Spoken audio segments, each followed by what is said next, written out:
संत रामपाल जी महाराज के समर्थन में अन्य भविष्यवक्ताओं की भविष्यवाणियां।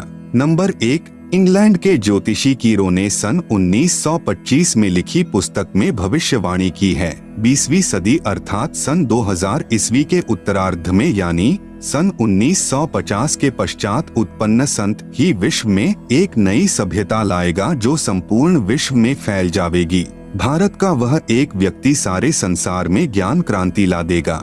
नंबर 2, भविष्यवक्ता श्री वेजिलेटिन के अनुसार 20वीं सदी के उत्तरार्ध में विश्व में आपसी प्रेम का अभाव, मानवता का ह्रास, माया संग्रह की दौड़, लूट व राजनेताओं का अन्यायी हो जाना आदि आदि बहुत से उत्पात देखने को मिलेंगे। परंतु भारत से उत्पन्न हुई शांति भ्रातृत्व भाव पर आधारित नई सभ्यता संसार में देश, प्रांत और जाति की सीमाएं तोड़कर विश्व भर में अमन व चैन उत्पन्न करेगी। नंबर 3, अमेरिका की महिला भविष्यवक्ता जीन डिक्सन के अनुसार 20वीं सदी के अंत से पहले विश्व में एक घोर हाहाकार तथा मानवता का सहार होगा। वैचारिक युद्ध के बाद आध्यात्मिकता पर आधारित एक नई सभ्यता संभवतः भारत के ग्रामीण परिवार के व्यक्ति के नेतृत्व में जमेगी और संसार से युद्ध को सदा सदा के लिए विदा कर देगी।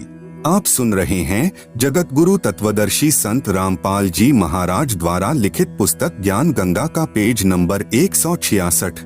नंबर 4, अमेरिका के श्री एंडरसन के अनुसार 20वीं सदी के अंत से पहले या 21वीं सदी के प्रथम दशक में विश्व में असभ्यता का नंगा तांडव होगा। इस बीच भारत के एक देहात का एक धार्मिक व्यक्ति एक मानव, एक भाषा और झंडा की रूपरेखा का संविधान बनाकर संसार को सदाचार, उदारता, मानवीय सेवा व प्यार का सबक देगा। यह मसीहा सन 1999 तक विश्व में आगे आने वाले हजारों वर्षों के लिए धर्म व सुख शांति भर देगा। नंबर 5, हॉलैंड के भविष्य दृष्टा श्री गेरार्ड क्राइसे के अनुसार 20वीं सदी के अंत से पहले या 21वीं सदी के प्रथम दशक में भयंकर युद्ध के कारण कई देशों का अस्तित्व ही मिट जाएगा।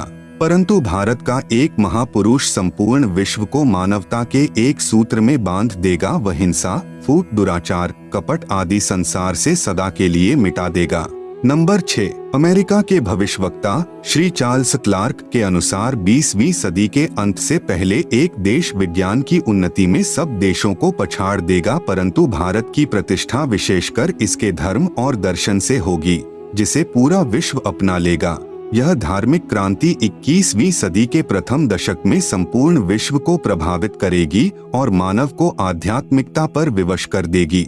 नंबर 7, हंगरी की महिला ज्योतिषी बोरिस्का के अनुसार सन 2000 ईस्वी से पहले उग्र परिस्थितियों, हत्या और लूटमार के बीच ही मानवीय सद्गुणों का विकास एक भारतीय फरिश्ते के द्वारा भौतिकवाद से सफल संघर्ष के फलस्वरूप होगा, जो चिरस्थायी रहेगा।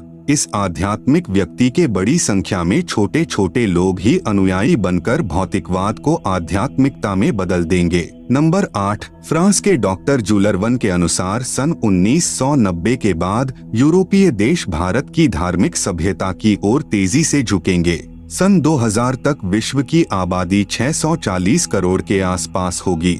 भारत से उठी ज्ञान की धार्मिक क्रांति नास्तिकता का नाश करके आंधी तूफान की तरह संपूर्ण विश्व को ढक लेगी। उस भारतीय महान आध्यात्मिक व्यक्ति के अनुयायी देखते देखते एक संस्था के रूप में आत्मशक्ति से संपूर्ण विश्व पर प्रभाव जमा लेंगे। नंबर 9, फ्रांस के नास्त्रेदमस के अनुसार विश्व भर में सैनिक क्रांतियों के बाद थोड़े से ही अच्छे लोग संसार को अच्छा बनाएंगे, जिनका महान धर्मनिष्ठ विश्वविख्यात नेता 20वीं सदी के अंत और 21वीं सदी की शुरुआत में किसी पूर्वी देश से जन्म लेकर भ्रातृवृत्ति व सौजन्यता द्वारा सारे विश्व को एकता के सूत्र में बांध देगा। नास्त्रेदमस शतक 1 श्लोक 50 में प्रमाणित कर रहा है, 3 ओर से सागर से घिरे द्वीप में उस महान संत का जन्म होगा। उस समय तत्व ज्ञान के अभाव से अज्ञान अंधेरा होगा, नैतिकता का पतन होकर हाहाकार मचा होगा।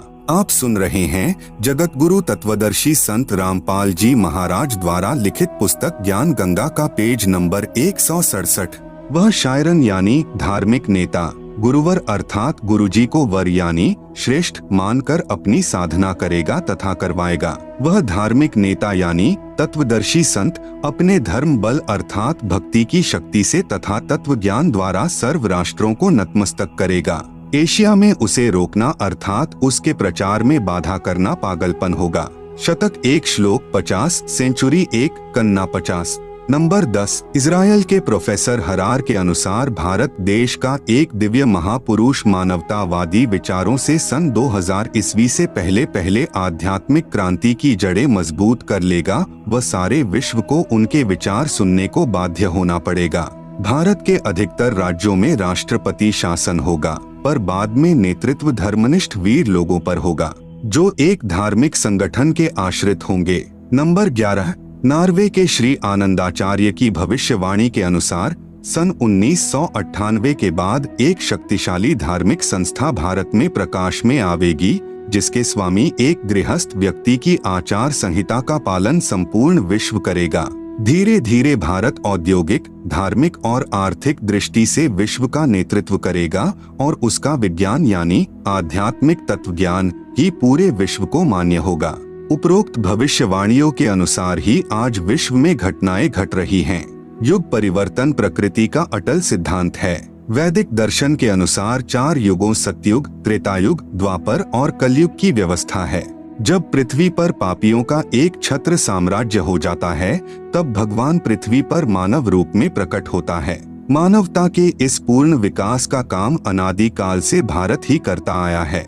इसी पुण्य भूमि पर अवतारों का अवतरण अनादि काल से होता आ रहा है। लेकिन कैसी विडंबना है कि ऋषि मुनियों, महापुरुषों व अवतारों के जीवन काल में उस समय के शासन व्यवस्था व जनता ने उनकी दिव्य बातों व आदर्शों पर ध्यान नहीं दिया और उनके अंतर्ध्यान होने पर दुगने उत्साह से उनकी पूजा शुरू कर पूजने लग गए। यह भी एक विडंबना कि हम जीवंत और समय रहते उनकी नहीं मानते, अपितु उनका विरोध व अपमान ही करते रहे हैं। कुछ स्वार्थी तत्व जनता को भ्रमित करके परम संत को बदनाम करके बाधक बनते हैं। यह उक्ति हर युग में चरितार्थ होती आई है और आज भी हो रही है। जो महापुरुष हजारों कष्टों को सहन कर अपनी तपस्या व सत्य पर अडिग रहता है, उनकी बात असत्य नहीं हो सकती। सत्य पर अडिग रहते हुए ईसा मसीह ने अपने शरीर में कीलों की भयंकर पीड़ा को झेला। सुकरात ने जहर का प्याला पिया। श्री राम तथा श्री कृष्ण जी को भी यातनाओं का शिकार होना पड़ा। ईसा मसीह ने कहा था कि पृथ्वी और आकाश टल सकते हैं, सूर्य का अटल सिद्धांत है उदय अस्त वो भी निरस्त हो सकता है, लेकिन मेरी बातें कभी झूठी नहीं हो सकती है। आप सुन रहे हैं जगत गुरु तत्वदर्शी संत रामपाल जी महाराज द्वारा लिखित पुस्तक ज्ञान गंगा का पेज नंबर 168। सज्जनों, यदि आज के करोड़ों मानव उस परम तत्व के ज्ञाता संत को ढूंढकर स्वीकार कर उनके बताए पथानुसार अपनी जीवन शैली को सुधार लेंगे, तो पूरे विश्व में सद्भावना, आपसी भाईचारा, दया तथा सद्भक्ति का वातावरण हो जाएगा। वर्तमान का मानव बुद्धिजीवी है, इसलिए उस संत के विचारों को अवश्य स्वीकार करेगा तथा धन्य होगा। वह संत है जगत गुरु तत्वदर्शी संत रामपाल जी महाराज। कृपया पढ़े संत रामपाल जी महाराज की संक्षिप्त जीवनी, जो सर्व भविष्यवाणियों पर खरी उतर रही है।